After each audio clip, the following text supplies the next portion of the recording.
The snow fell so thick that Katherine Everett could no longer see the fence posts from her cabin window, and she knew with a certainty that made her hands shake that there would be no food coming today, tomorrow, or perhaps ever again.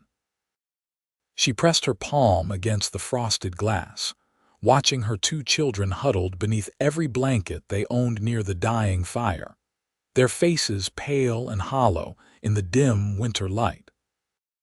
Her husband had been dead for 8 months now, taken by a rattlesnake bite that turned septic faster than anyone could have predicted, leaving her alone in this unforgiving corner of Marysvale, Utah, with 2 mouths to feed and winter closing in like a vice.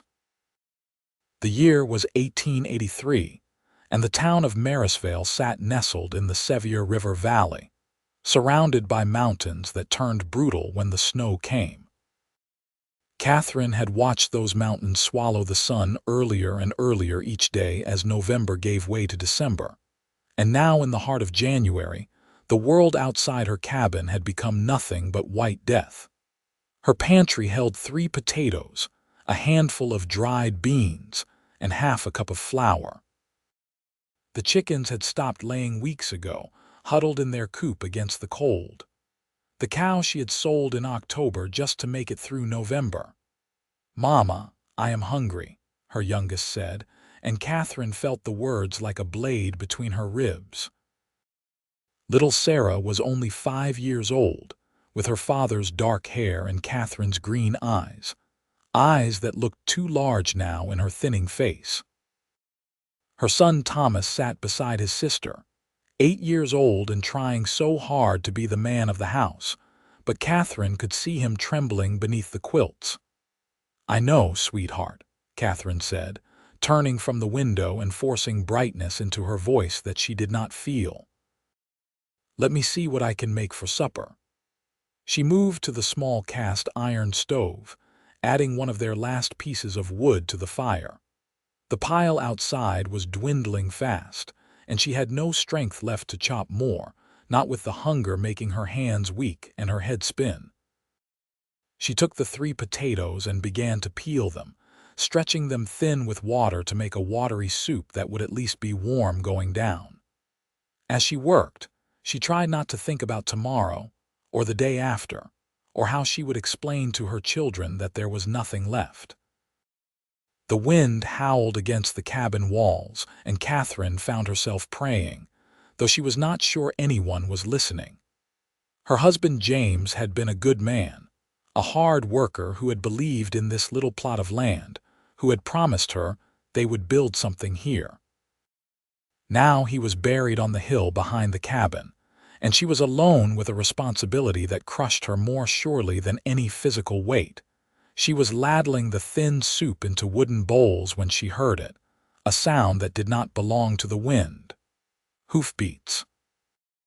Heavy and steady, coming closer through the storm.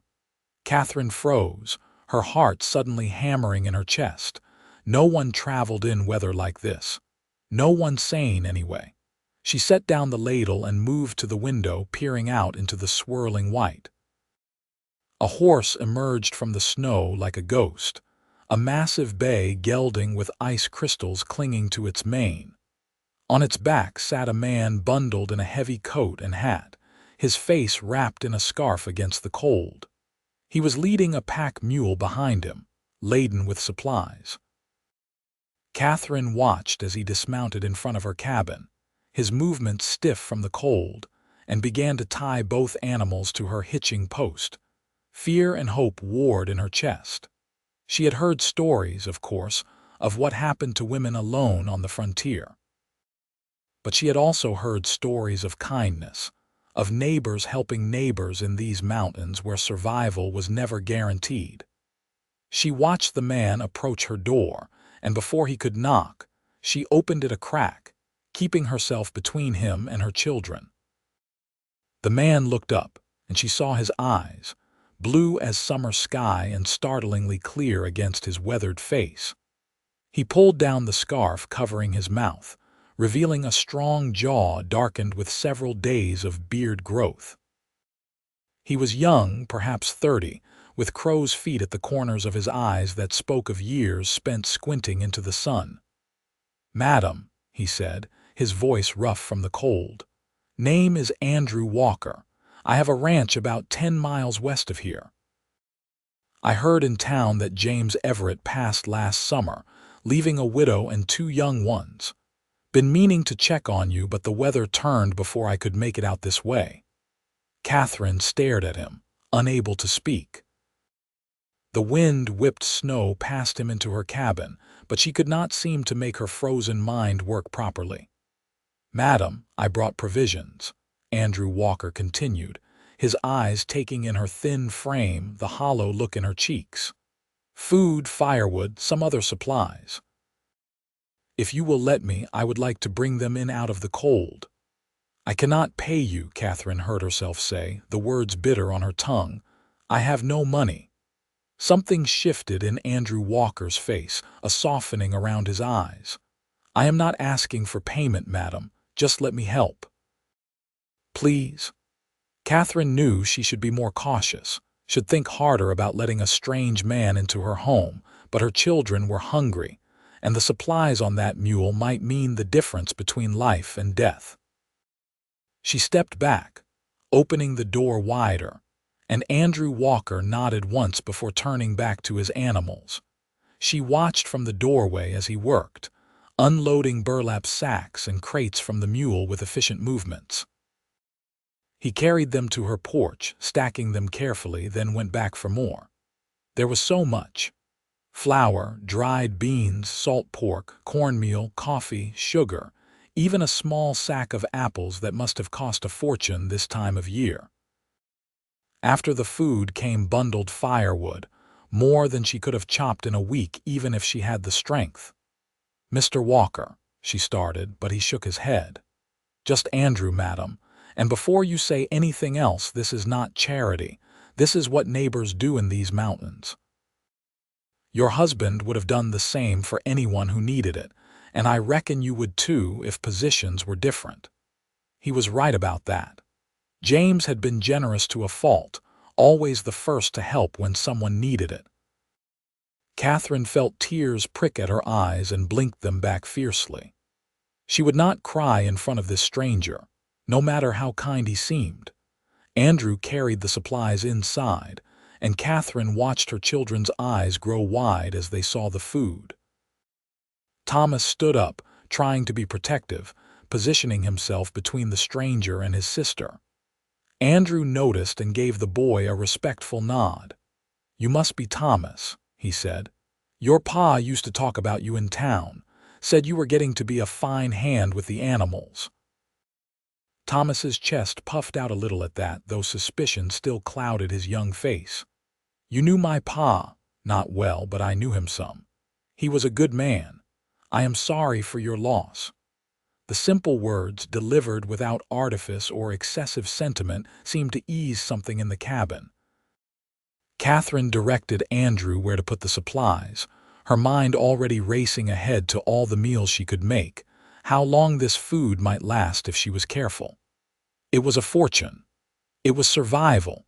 When everything was inside, Andrew stood by the door, snow melting from his coat onto her floor. "There is one more thing," he said, reaching into his pocket. He pulled out a small leather pouch and held it out to Katherine. "There is money here, not much but enough to help see you through the winter." "No," Katherine said immediately, stepping back. "The food is one thing, but I cannot take money from you. I will not be beholden." Andrew's expression did not change, but he did not withdraw the pouch either. "Madam, I understand your pride. I do. But your children are hungry and pride will not keep them warm. Take the money. Consider it a loan if you must. Pay me back when you are able, or pay it forward to the next person who needs help. But take it." Katherine looked at her children, at their thin faces and the hope beginning to kindle in their eyes. She looked at this stranger who had ridden through a blizzard to bring help to a family he barely knew. Slowly, she reached out and took the pouch, her fingers brushing his rough, calloused palm. "Thank you," she whispered, the words inadequate for what she felt. Andrew nodded, then looked around the cabin, taking in the dying fire and the drafts coming through gaps in the walls. "If you do not mind, madam, I would like to tend to a few things before I head back. Get that fire built up proper. Check for any places where the cold is getting in." It will not take long.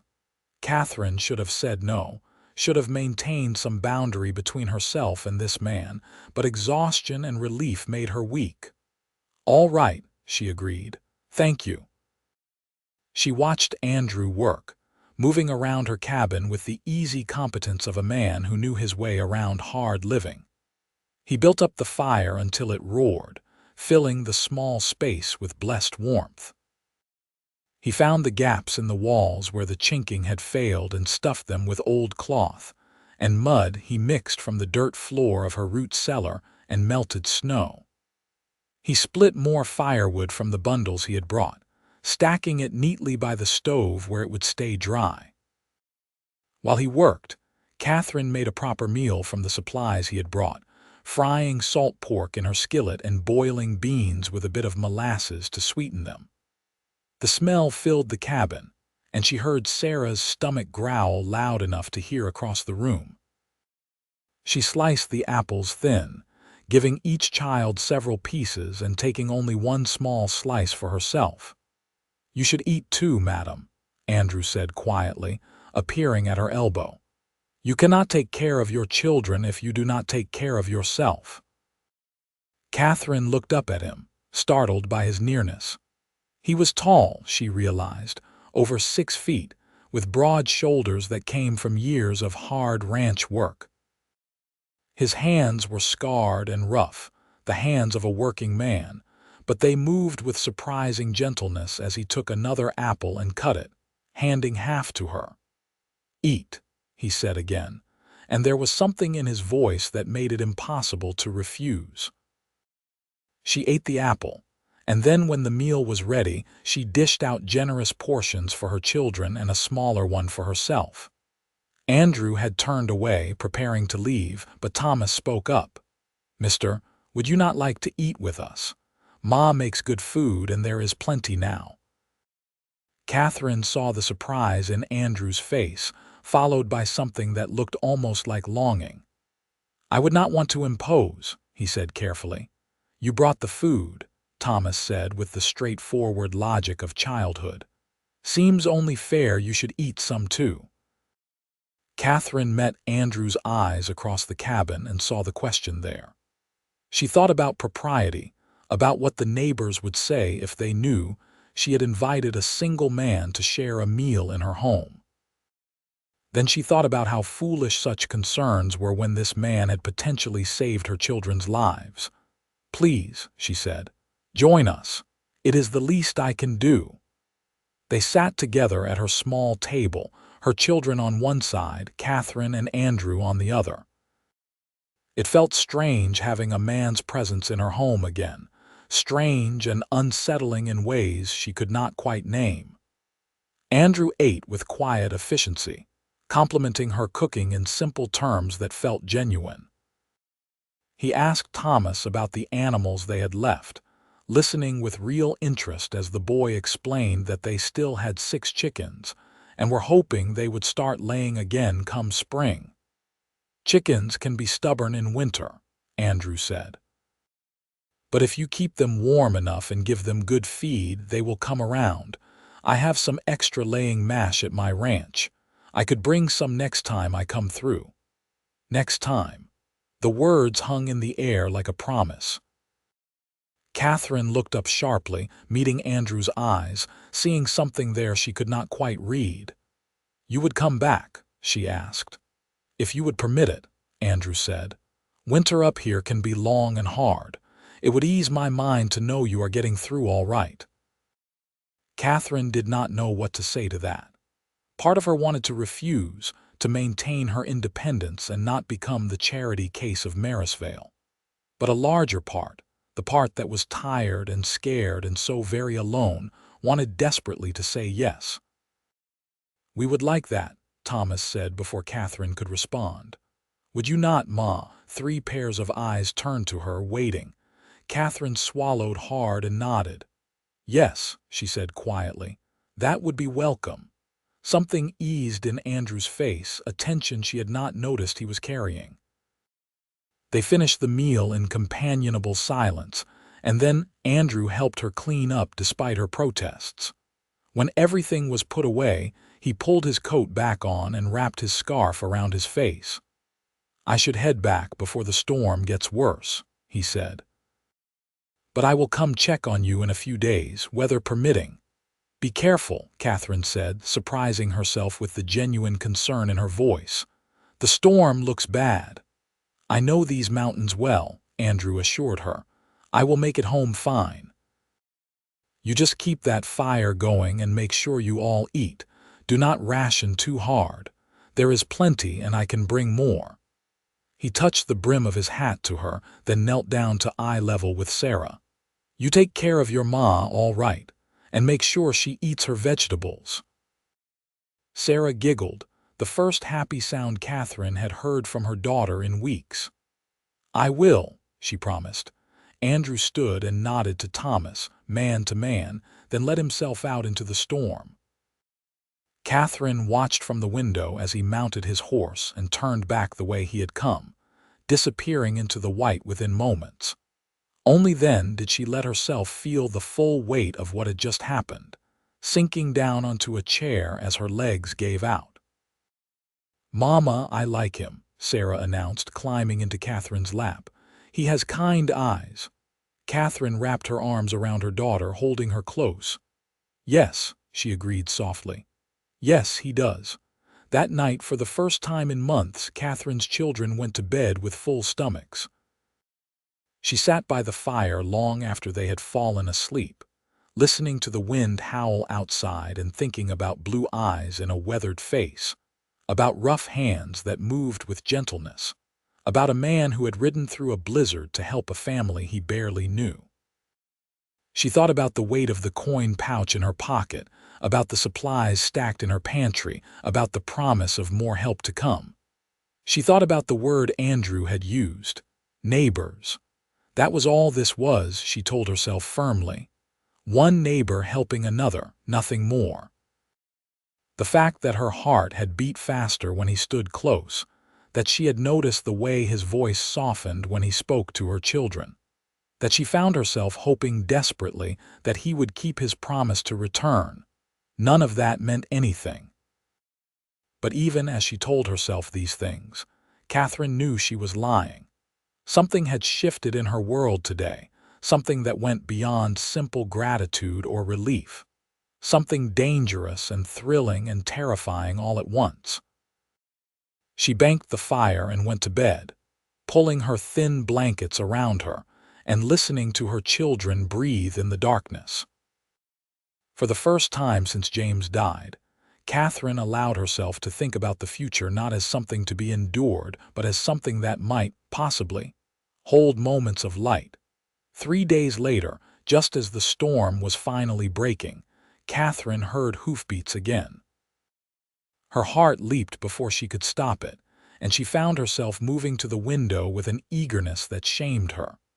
But it was Andrew, just as he had promised, riding up through the last of the snow with another pack mule behind him. This time when she opened the door, Katherine was smiling. "You came back," she said, and Andrew's eyes crinkled at the corners as he returned her smile. "I said I would," he replied simply. "Let me help always, madam. That is what I aim to do." The words settled into Katherine's chest, warm and solid as a banked coal. She stepped back to let him in, and as he passed her in the doorway, their eyes met and held for a moment longer than necessary. Katherine felt heat rise in her cheeks and looked away first, flustered in a way she had not felt since she was a girl courting James all those years ago. This time Andrew brought not just food but also practical supplies. New hinges for her chicken coop door that had been hanging crooked, oil for her lamps, a bolt of sturdy cloth that would make new shirts for Thomas, books for the children, precious things that made Sarah gasp with delight. And for Katherine, though he seemed almost shy about presenting it. "A tin of good tea. Thought you might appreciate something warm to drink besides coffee," he said, not quite meeting her eyes. "My mother always said tea could make even the worst day a little better." Katherine took the tin, holding it like the treasure it was. "Your mother sounds like a wise woman," she said softly. "Is she still living?" Something passed across Andrew's face, old grief worn smooth by time. "No, madam, lost her to fever when I was 16. My pa followed her 2 years later. Heart gave out, the doctor said, but I always figured it was more that he did not want to live without her." "I am sorry," Katherine said, and she meant it. She understood that kind of loss, the way it carved out pieces of you that never quite filled in again. "It was a long time ago," Andrew said, but his eyes thanked her for the condolence. "I have the ranch now, built it up to something they would have been proud of. Run cattle mostly, some horses. Do all right for myself. You have no wife?" The question slipped out before Katherine could stop it, and she felt her face flame with embarrassment. "Forgive me, that was improper." But Andrew did not seem offended. If anything, he looked almost pleased that she had asked. "No, madam. Never found the right woman, I suppose. The ranch keeps me busy, and I am not much for socializing in town. Most of the eligible ladies think I am too quiet, too serious. They want someone who can dance and make pretty speeches." He shrugged. "That is not me." Katherine found herself studying his face, seeing not the rough exterior but the kindness beneath, the steadiness and strength. "I think being quiet and serious are fine qualities," she said. "Better than being loud and foolish anyway." Andrew's smile when it came was like sunrise, transforming his whole face. "Thank you, madam. That is kind of you to say." They spent the afternoon working together, Andrew repairing things around the cabin while Katherine cooked and tended to the children. It felt natural, easy in a way that surprised her. Andrew did not fill the silence with needless chatter, but when he did speak, his words were thoughtful and genuine. He asked about her life before James died, listening with real interest as she told him about their early years, the dreams they had shared. "It sounds like you loved him very much," Andrew said quietly, pausing in his work on the chicken coop door. "I did," Katherine said, and found that she could say it without the crushing weight of grief that usually accompanied thoughts of James. "He was a good husband, a good father. I miss him every day." "I am sure he would be proud of how you have held things together," Andrew said. "Taking care of your children alone, making do with nothing. That takes strength." Katherine felt tears prick at her eyes. No one had acknowledged how hard it had been, how scared she was all the time, how exhausted. Everyone in town had their own problems, their own struggles. She was just another widow in a land that made many widows, expected to manage or fail on her own merits. "Some days I am not sure I can keep going," she admitted, the words spilling out before she could stop them. "I wake up and the weight of it all feels like it will crush me. If you had not come when you did, I do not know what would have happened." Andrew set down his tools and came to stand before her, close enough that she had to tilt her head back to meet his eyes. "You are stronger than you know, Katherine," he said, using her first name for the first time. The sound of it in his deep voice made something flutter in her chest. "But you do not have to do it alone anymore. Let me help. Let me be here for you and your children."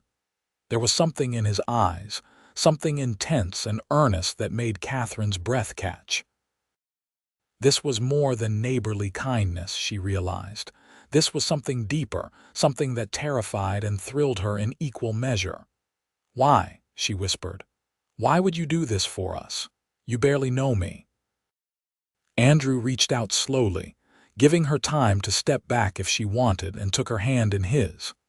His palm was warm and rough against hers, solid and real. "Because from the moment I heard about you, about a widow struggling alone with 2 young children, I could not get you out of my mind, he said quietly. Because when I finally saw you, thin and scared but still standing, still fighting for your babies, something in my chest woke up that I thought had died years ago. Because I want to know you, Katherine. I want to help you, protect you, make you smile, if you will let me. Katherine stared up at him, her heart hammering so hard she was sure he must be able to hear it. This was too fast, too much. James had been dead less than a year. What would people say? What would she say to herself? But as she looked into Andrew's honest blue eyes, as she felt the warmth of his hand around hers, Katherine found she did not care about any of that. She was tired of being alone, tired of being scared. And this man, this quiet, serious man who rode through blizzards to bring food to strangers, who fixed broken doors and brought books for children who were not his, who looked at her like she was something precious and worth protecting. This man made her feel alive again. I would like that, she said softly. I would like to know you too, Andrew. His smile was brilliant, bright enough to chase away the last of the winter gloom. Then I will come as often as you will have me, he promised. Every few days until the winter breaks. I will make sure you have everything you need. And he did. Over the following weeks, as January gave way to February, Andrew Walker became a constant presence in Katherine's life. He came through storms and clear days alike, always bringing something useful, always staying to help with whatever needed doing. He repaired the roof where it leaked, reinforced the fence around her small property, even brought lumber and built a proper woodshed so her firewood would stay dry.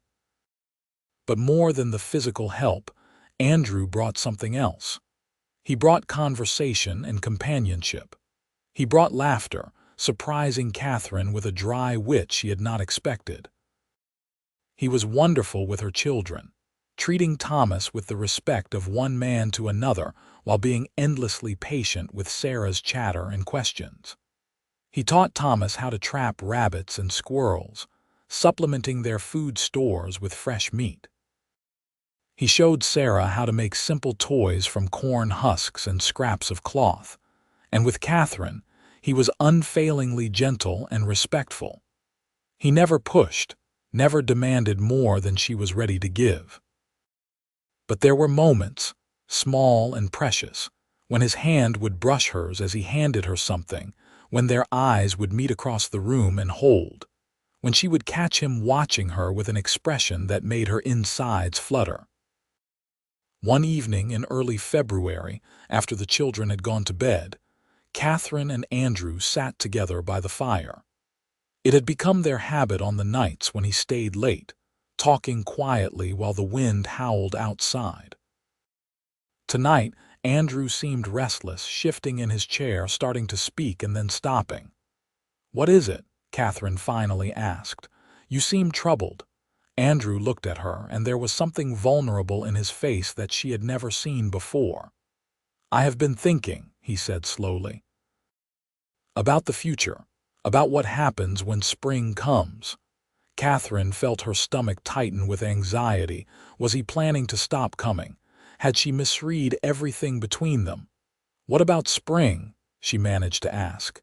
"You will need help getting crops in," Andrew said. "Your land is good, but it has been fallow for months. You will need seed, tools, someone who knows what they are doing to help you prepare the soil. And even then, even with a good harvest, it will be hard for you alone." "I know," Katherine said quietly. She had been trying not to think about it, about all the impossible challenges that lay ahead. "I will figure something out, I always do.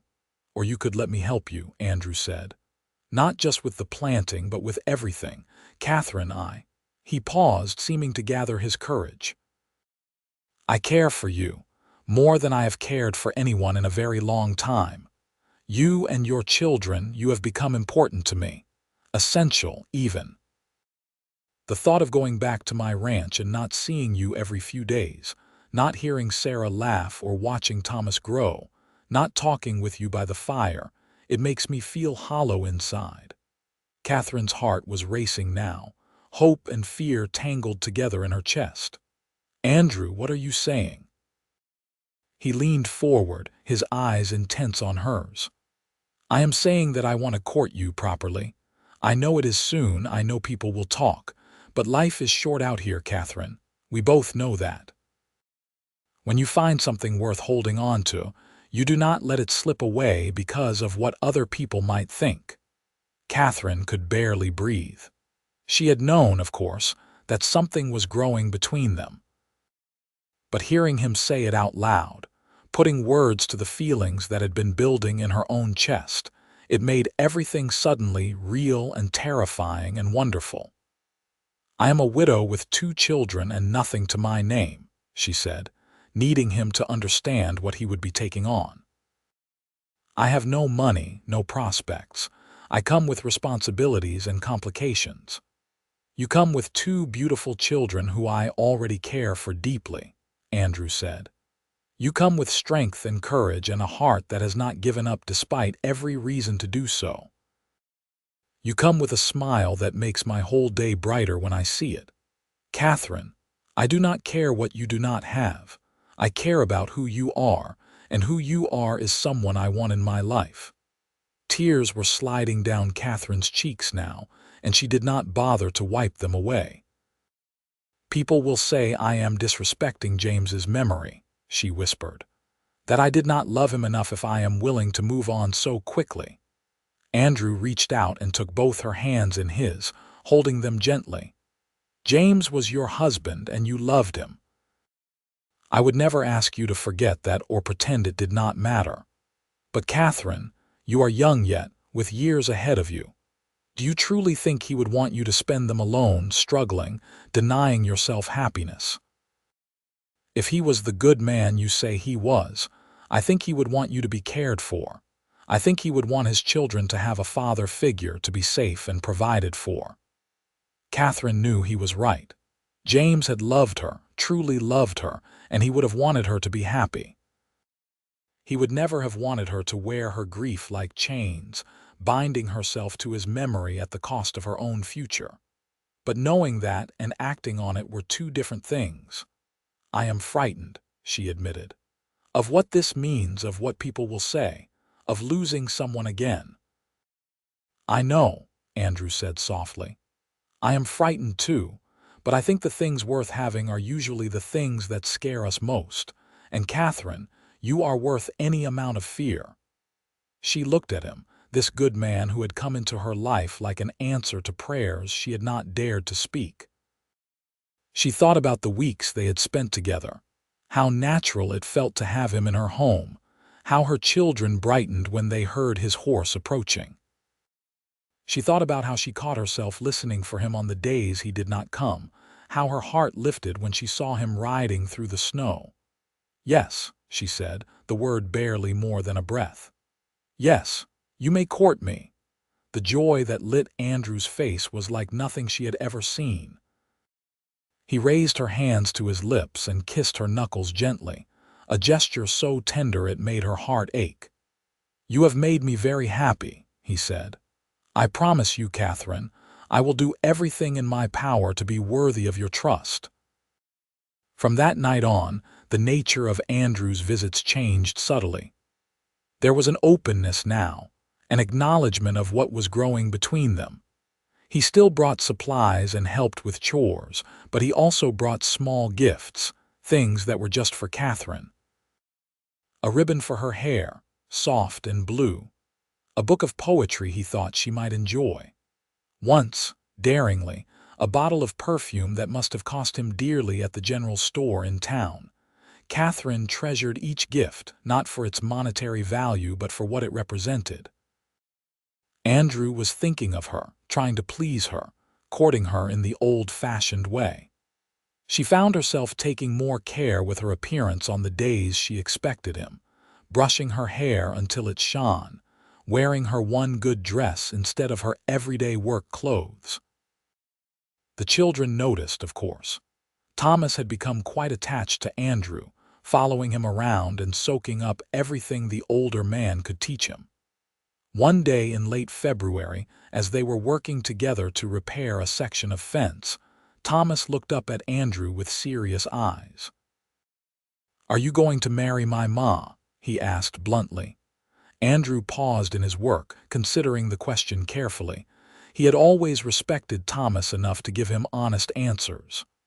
"I would like to," he said, "if she will have me and if you and Sarah would be all right with it. I know I could never replace your pa. I would not try to, but I would be honored to be part of your family to help take care of you all." Thomas studied him for a long moment, his young face thoughtful.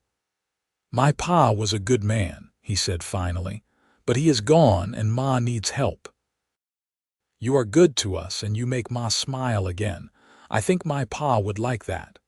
Andrew felt his throat tighten with emotion. "Thank you, Thomas. That means more to me than you know."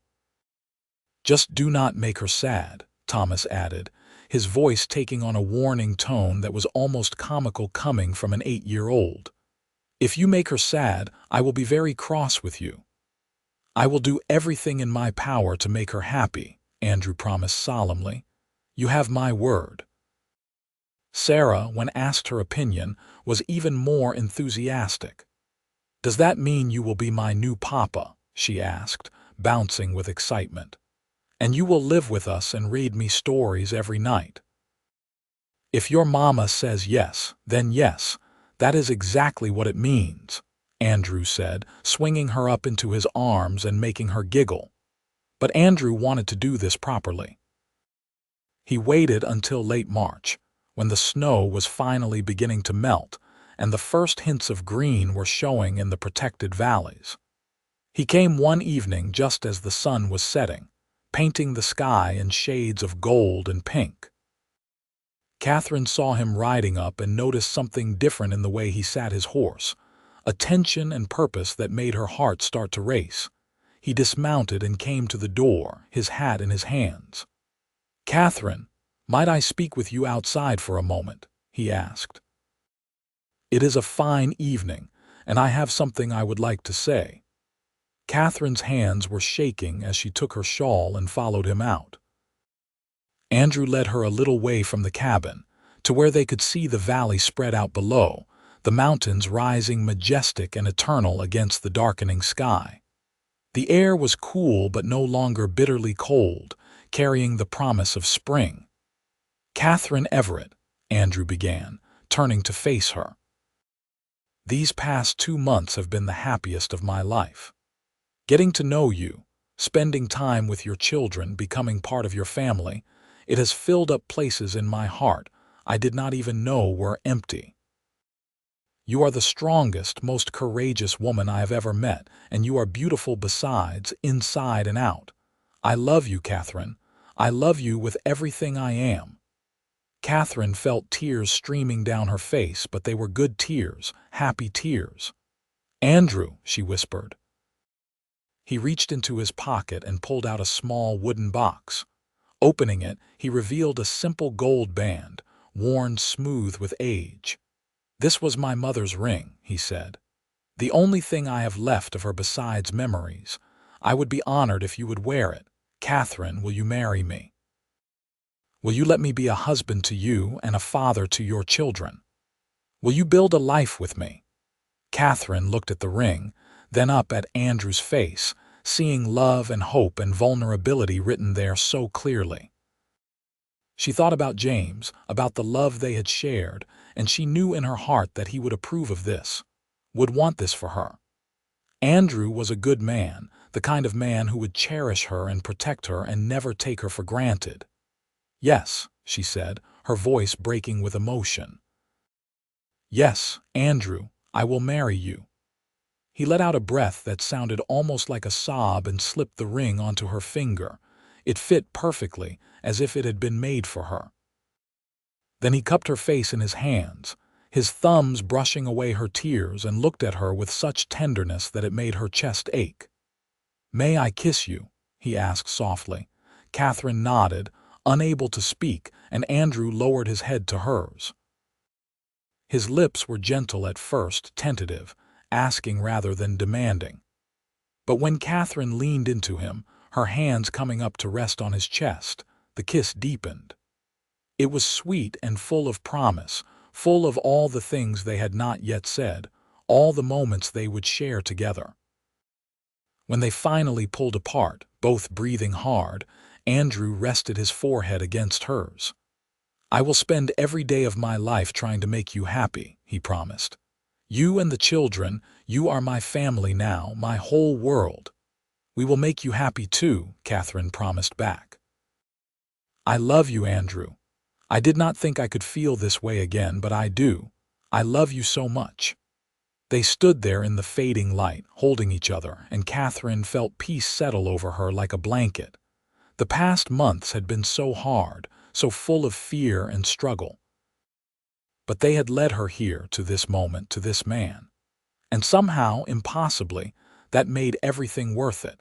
They told the children that night, and the celebration that followed was joyous. Sarah shrieked with delight and threw herself at Andrew, demanding to know when the wedding would be. Thomas grinned so wide it looked like it might split his face, then tried to act more dignified before finally giving up and joining his sister in hugging Andrew. "When will you get married?" Sarah demanded. "Tomorrow. Can it be tomorrow?" Andrew laughed, a sound of pure happiness. "Not quite that soon, sweetheart. These things take a little time to arrange properly, but soon, as soon as we can manage it." They decided on 6 weeks, giving them time to make arrangements, but not so long that it felt like unnecessary waiting. Andrew rode into town the next day and spoke with Reverend Matthews, securing a date in early May. He also, Katherine learned later, went to every business owner and rancher he knew, telling them about his engagement and making it clear that Katherine and her children were under his protection. If anyone had thoughts about gossiping or being unkind about the quick courtship, Andrew's steady gaze and quiet determination discouraged them. Not everyone was pleased, of course. Marjorie Henderson, the banker's wife and self-appointed guardian of propriety in Marysvale, made her feelings known at the general store. "It is unseemly," Katherine overheard her saying to a group of other women. "Her husband barely cold in the ground, and already she is remarrying. What does that say about her character?"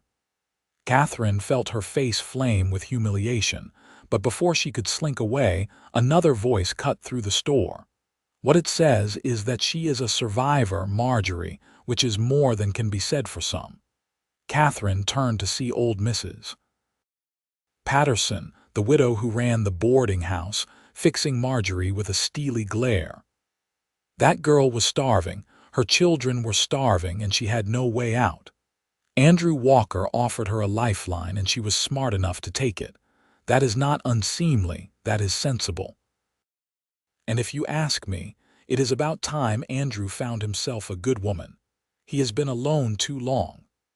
Several other women murmured agreement, and Marjorie, outnumbered, huffed and left the store.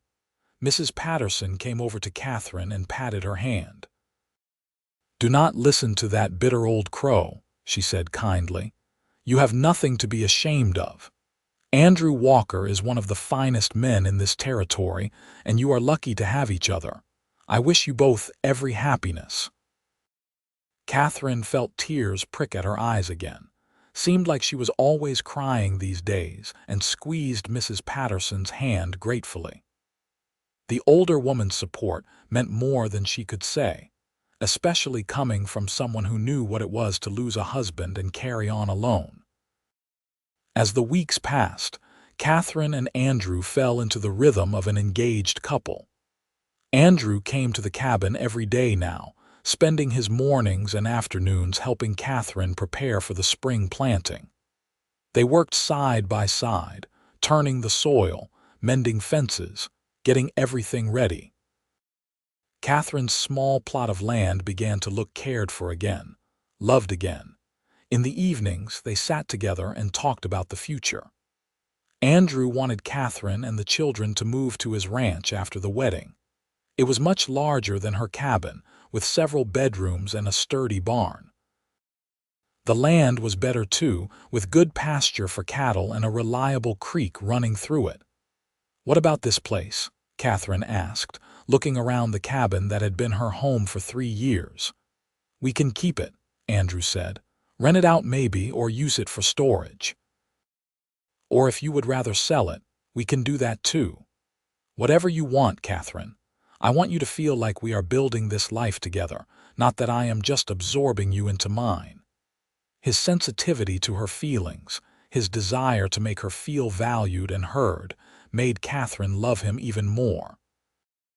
James had been a good husband, but he had been young when they married, sometimes thoughtless in the way young men could be.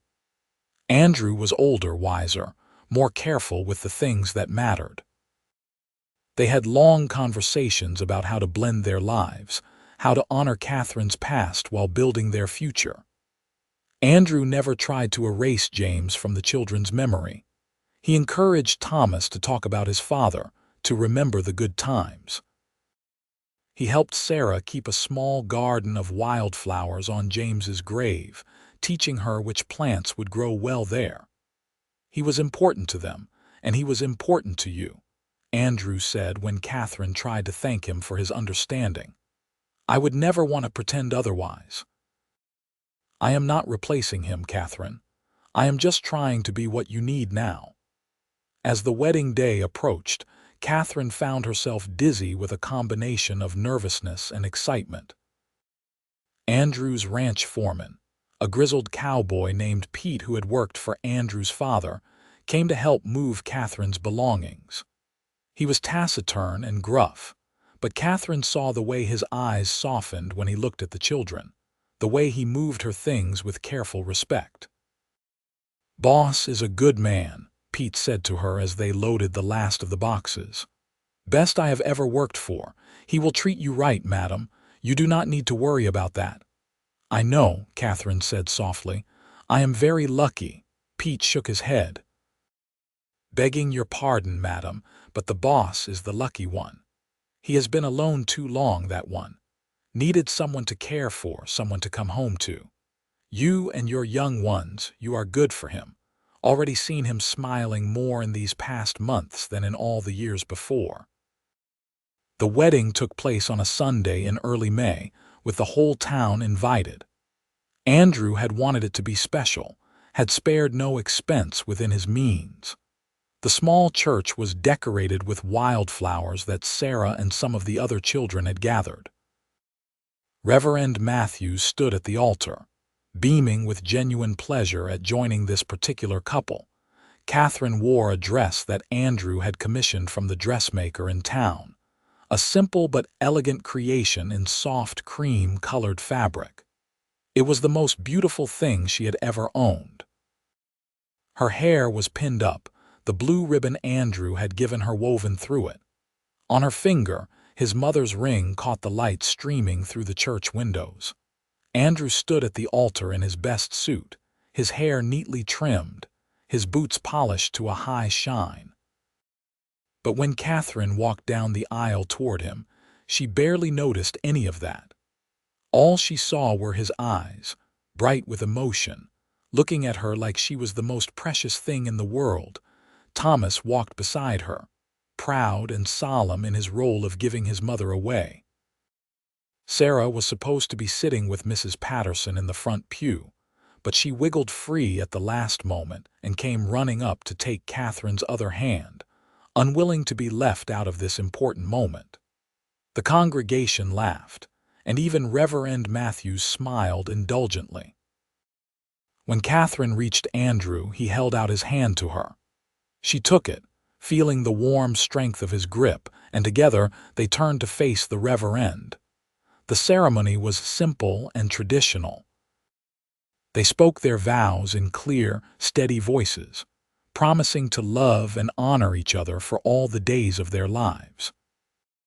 When Reverend Matthews pronounced them husband and wife, Andrew cupped Katherine's face in his hands and kissed her with such tenderness that several women in the congregation sniffled into their handkerchiefs. The reception was held at the boarding house, with tables set up in the yard and food provided by seemingly half the town. People came up to offer their congratulations, their good wishes. Even Marjorie Henderson managed a stiff smile and a grudging blessing, though her heart clearly was not in it. But Katherine found she did not care. She was too happy, too overwhelmed by the goodness of this day. Andrew never left her side, his hand always touching her somewhere, her waist, her shoulder, her hand, as if he needed the constant reassurance that this was real. They danced together as someone played a fiddle, moving in slow circles while the sun set and lanterns were lit around the yard. "Happy, Mrs. Walker," Andrew murmured in her ear as they swayed together. Katherine leaned back to look up at him, this man who was now her husband, and felt her heart swell with emotion. "Happier than I ever thought I would be again," she said honestly. "Thank you, Andrew, for finding me, for helping me, for loving me." "Loving you is the easiest thing I have ever done," he replied. "And I am going to spend the rest of my life showing you just how much." They left the reception while it was still going, people throwing rice and calling out good-natured teasing as they climbed into Andrew's wagon. The children rode with them, Sarah already half asleep against Katherine's shoulder, Thomas trying manfully to stay awake but losing the battle. Andrew's ranch house looked beautiful in the moonlight, larger and more substantial than Katherine's cabin had been. Andrew carried Sarah inside while Katherine woke Thomas enough to walk. They put the children to bed in the room Andrew had prepared for them, with 2 proper beds and a window that looked out over the pasture. Then, finally, Andrew and Katherine were alone in the master bedroom. Katherine felt suddenly shy, nervous in a way she had not expected. It had been so long, and this was a different man, a different situation. What if she disappointed him? What if it was strange and awkward? But Andrew seemed to sense her nervousness. He came to her slowly, his hands gentle as he began to remove the pins from her hair. "We do not have to do anything tonight," he said quietly. "We have all the time in the world, Katherine. I do not want you to feel rushed or uncomfortable." Katherine caught his hands, holding them against her cheek. "I want this," she said. "I want you. I am just a little nervous." Andrew smiled, that soft smile that transformed his serious face. "So am I," he admitted. "I have thought about this moment for weeks, and now that it is here, I am terrified I will do something wrong." His honesty disarmed her, made her relax. She reached up and cupped his face, bringing him down to kiss her. It started gentle, but quickly deepened. Months of restrained attraction finally given permission to burn freely. Andrew's hands moved over her carefully, reverently, learning the shape of her through her dress. When they finally came together, it was sweet and passionate and right in ways that made Katherine's eyes fill with tears. This was different from what she had shared with James, but no less meaningful. This was a second chance, a new beginning, a future full of possibility. Afterward, they lay tangled together in Andrew's big bed, Katherine's head on his chest, listening to the steady beat of his heart. "I love you," Andrew murmured into her hair. "More than I thought it was possible to love someone." "I love you too," Katherine replied, pressing a kiss to his chest.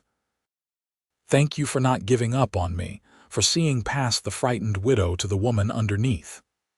"You were never just a frightened widow," Andrew said. "You were always strong, always fighting. That is what drew me to you in the first place. That fire, that determination." "You are magnificent, Katherine Walker." Katherine Walker.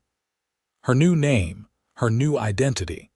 But as she drifted off to sleep in her husband's arms, Katherine felt like this was not about becoming someone new. It was about finally becoming who she was meant to be all along. The months that followed were a period of adjustment and growth. Katherine learned the rhythms of the ranch, the daily work that kept it running.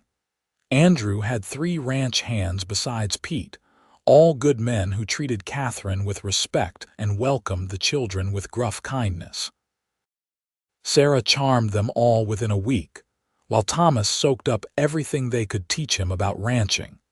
Andrew was patient with Katherine as she learned, never making her feel foolish for not knowing something. He taught her about the cattle, about reading weather signs, about managing the ranch accounts. He valued her input, genuinely wanted her to feel like this was their operation together. Katherine threw herself into making the house a home.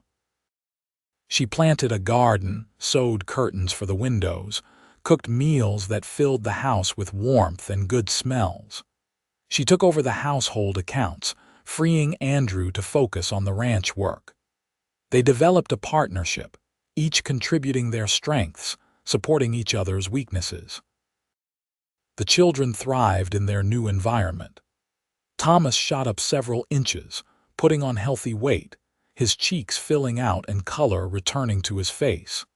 He spent his days trailing after Andrew or the ranch hands, learning to rope and ride, to mend tack and doctor cattle. Andrew was endlessly patient with him, praising his efforts, gently correcting his mistakes. Sarah bloomed too, her laughter once again a common sound around the house. She adopted a barn cat as her special pet, carrying the long-suffering animal around and dressing it in doll clothes. Andrew built her a small playhouse near the garden, a place where she could have tea parties with her imaginary friends and her very real brother, when Thomas could be coaxed into playing. By late summer, Katherine realized she was pregnant. The discovery filled her with a complex mix of emotions. Joy, certainly, at the thought of a child with Andrew, but also fear, remembering how difficult her previous pregnancies had been. And guilt, the nagging feeling that this baby somehow meant she was forgetting James, replacing the family they had built together. She told Andrew one evening as they sat together on the porch, watching the sun set over the mountains. He was quiet for a long moment after she spoke, and Katherine felt panic rise in her chest. Did he not want this? Was it too soon? Then Andrew turned to her, and she saw tears streaming down his face. "A baby," he said, his voice breaking. "Katherine, we are going to have a baby." The joy in his expression, pure and unrestrained, chased away all of Katherine's doubts.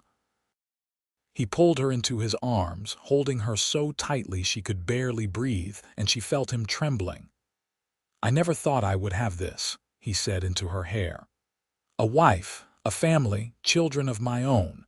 I had accepted that I would grow old alone. And now, God has given me everything I never dared to hope for. Katherine, you have made me the happiest man alive." Katherine held him back just as tightly, her own tears soaking into his shirt. "I am scared," she admitted. "What if something goes wrong? What if I lose this baby?" "Then we will face it together," Andrew said firmly, pulling back to look at her. "Whatever happens, Katherine, you are not alone anymore. I am here, and I will be here through all of it. The good and the bad, the easy and the hard. That is what I promised you, and that is what I mean." As the pregnancy progressed, Andrew was true to his word. He was attentive without being overbearing, making sure Katherine rested but not treating her like she was made of glass. When morning sickness made her miserable, he held her hair and brought her cool water.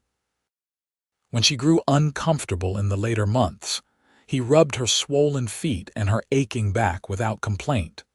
Thomas and Sarah were excited about the baby, though in different ways. Thomas approached it with a sense of responsibility, declaring that he would help protect and teach his new sibling.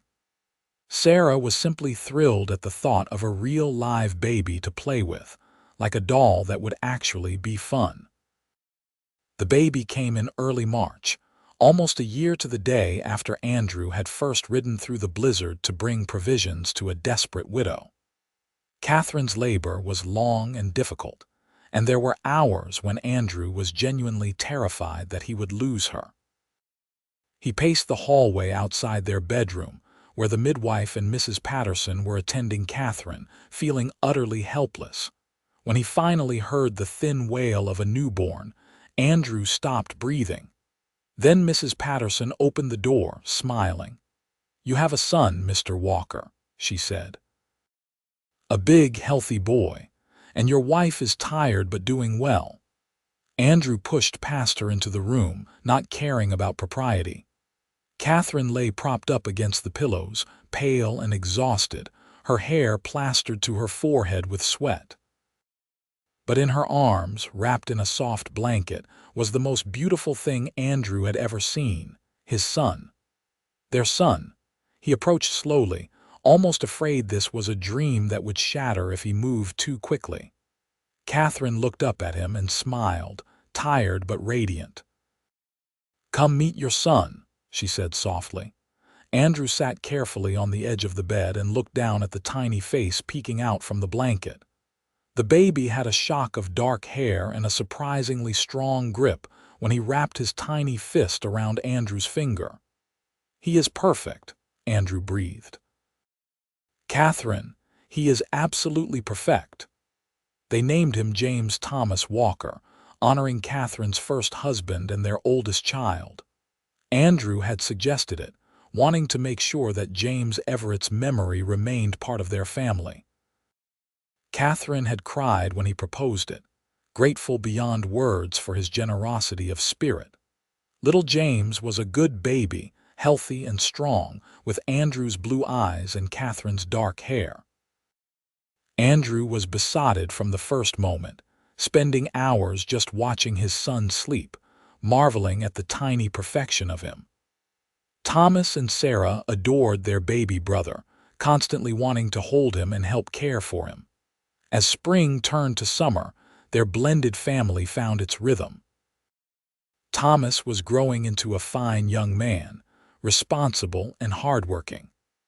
Andrew had officially adopted both of Catherine's children, making them Walkers in law as well as in heart. Sarah had adjusted to sharing attention with the baby, though she still demanded her special time with Andrew every evening when he would read to her. The ranch prospered under Andrew and Catherine's joint management. The cattle multiplied, the garden flourished, and their home became known as a place of warmth and welcome. They hosted barn dances and holiday celebrations, their table always open to neighbors and friends. On their second anniversary, Andrew took Catherine up to a ridge overlooking the valley, the same place where he had proposed. They stood together, Catherine leaning back against Andrew's chest, his arms wrapped around her waist as they watched the sun set. "You ever regret it?" Andrew asked quietly. "Marrying me so quickly, taking on my life." Catherine turned in his arms, reaching up to touch his face. "Never," she said firmly. "Not for one single second. Andrew, you saved us. You gave me and my children a future when I thought we had none. But more than that, you gave me love when I thought that part of my life was over. You made me believe in happiness again." "You saved me too," Andrew said, catching her hand and kissing her palm. "I was just existing before you came along, going through the motions. You brought color back to my world, Catherine. You and the children, you are my whole heart." They kissed as the sun painted the sky in shades of gold and crimson, the wind carrying the scent of sage and pine. Below them, the ranch spread out in the valley, their home with smoke curling from the chimney, their children safe inside. The years passed in a rhythm of seasons and celebrations. Catherine bore Andrew 2 more children, a daughter they named Mary Alice and another son they called Robert. The house rang with laughter and the chaos of a large family. Thomas grew to young manhood, taking on more and more responsibility around the ranch, until Andrew began to talk about making him a partner in the operation. Sarah grew into a bright, spirited young woman who wanted to be a teacher. Andrew supported her ambitions, helping her study and eventually sending her to the teaching college in Salt Lake City. It was not common for women to have such opportunities, but Andrew believed in giving his children every chance to pursue their dreams. The younger children grew up knowing only love and security, never experiencing the desperate poverty that had marked Catherine's first widowhood. They took for granted the full pantry and warm house, the steady presence of parents who adored them and each other. Through it all, Andrew and Catherine's love only deepened. They had their disagreements, of course, their moments of frustration and misunderstanding, but they had built their relationship on a foundation of respect and genuine care, and that carried them through the hard times.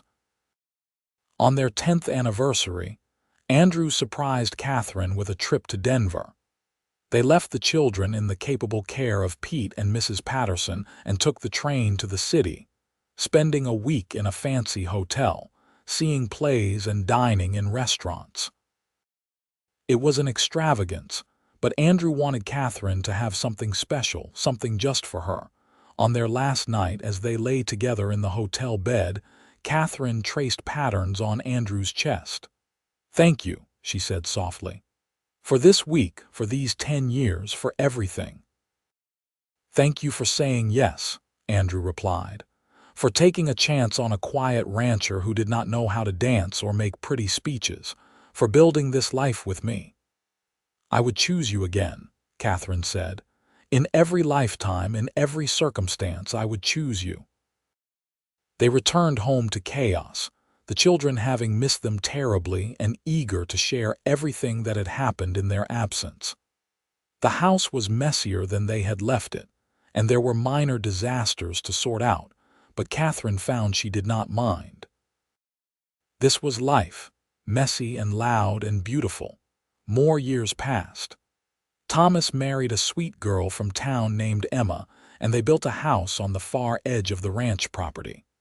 Sarah became a teacher as she had dreamed, working at the schoolhouse in Marysvale and boarding with Mrs.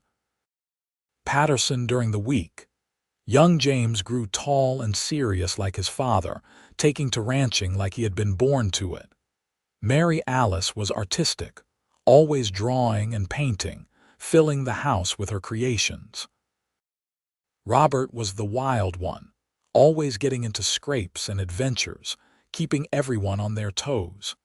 Andrew's hair turned gray at the temples, and lines deepened around his eyes, but Katherine thought he only grew more handsome with age. Her own face showed the marks of time and childbearing, but when Andrew looked at her, she still saw the same wonder and love that had been there on their wedding day. They were grandparents now, Thomas and Emma having blessed them with 2 granddaughters. Katherine watched Andrew with these babies, saw the tenderness with which he held them, and fell in love with him all over again. This man who had ridden through a blizzard to help a desperate widow, who had asked to help always, and had kept that promise through every day of their marriage. One evening, as they sat together on the porch watching the sunset, a ritual they had maintained through all the years of their marriage, Katherine thought back to that terrible winter when she had been alone and terrified, with no food for her children and no hope for the future. "What are you thinking about?" Andrew asked, always attuned to her moods. "About how far we have come," Katherine said. "About that day you showed up with provisions, a stranger on a horse in the middle of a blizzard. I thought you were a dream, maybe, or a hallucination brought on by hunger." Andrew chuckled. "I was terrified," he admitted. "Terrified you would turn me away, that I had misread the situation. But I could not stop thinking about you, about a woman alone with 2 young children facing winter with nothing. I had to try to help." "You said you wanted to help always," Katherine remembered. "And you have, Andrew. Every single day you have kept that promise." "It was the easiest promise I ever made," Andrew said, pulling her close. "Because helping you, being with you, it never felt like an obligation. It felt like coming home." They sat in comfortable silence as the stars began to appear in the darkening sky. Inside the house, they could hear the sounds of their family, Mary Alice practicing piano, Robert arguing with his father about something, baby laughter from Thomas's little girls who were visiting for dinner. This was the life they had built together, from a foundation of desperation and hope, grown into something strong and beautiful. Katherine thought about James, her first husband, and felt gratitude rather than guilt. He had been her beginning, had given her Thomas and Sarah, had taught her about love and partnership. But Andrew was her future, her present, her always. "I love you," she said to Andrew, the words as true and necessary now as they had been on their wedding day. "I love you," Andrew replied. "Forever and always, my Katherine." As they sat together under the vast Utah sky, Katherine felt complete peace. The scared, desperate widow was gone, transformed into a woman who knew her own strength, who had found love twice in one lifetime, who had built a legacy of family and community that would outlast them both. The ranch would go to their children, and their children's children, a place of safety and love for generations to come. The story would be told of how Andrew Walker rode through a blizzard to help a widow with no food for her children, of how he had said, "Let me help always," and meant it with every fiber of his being. It was a simple story, really. A story of kindness and courage, of second chances and hard-won happiness. But to Katherine and Andrew it was everything. It was their life, their love, their legacy. And as the years continued to pass, as they grew old together surrounded by children and grandchildren, they never forgot that moment in the snow when everything changed. When a cowboy brought provisions and a promise, and a widow found the courage to hope again. They lived long, full lives, Andrew and Katherine Walker, beloved by their family and respected by their community. When they finally passed, within months of each other as couples long married sometimes do, they were buried together on the hill overlooking the ranch, near where James Everett had been laid to rest all those years ago. At their funeral, Thomas, now an old man himself, told the story to his grandchildren. How his mother had been saved by a kind cowboy in a blizzard, how that act of compassion had grown into a love that transformed all their lives. How Andrew Walker had proved that one person's kindness could change the world, at least one small corner of it. The ranch continued, passing through generations, but always the story was remembered. On cold winter nights when the snow piled high and the wind howled, the Walker children would gather by the fire and hear again about the blizzard, the provisions, the promise made and kept. "Let me help always," he had said, and he had. Through prosperity and hardship, through joy and sorrow, through all the ordinary miraculous days of a life lived together. Andrew had kept his promise, and Katherine had met him measure for measure, giving back all the love and loyalty he had shown her. It was a simple story of the Wild West, of survival and perseverance, of ordinary people doing extraordinary things. But at its heart, it was a love story. The best kind of love story, one that was true, and in the end, what more could anyone ask for than that? A love that sustained, a promise that was kept, a life built together on foundations of kindness and hope. That was the legacy of Katherine and Andrew Walker, the widow and the cowboy who found each other in a blizzard and held on tight through everything that followed. Their story ended as all stories must, but the love they shared, the family they built, the legacy of kindness and courage they left behind, these things echoed on through the generations, a testament to the power of one person choosing to help, to love, to stay always.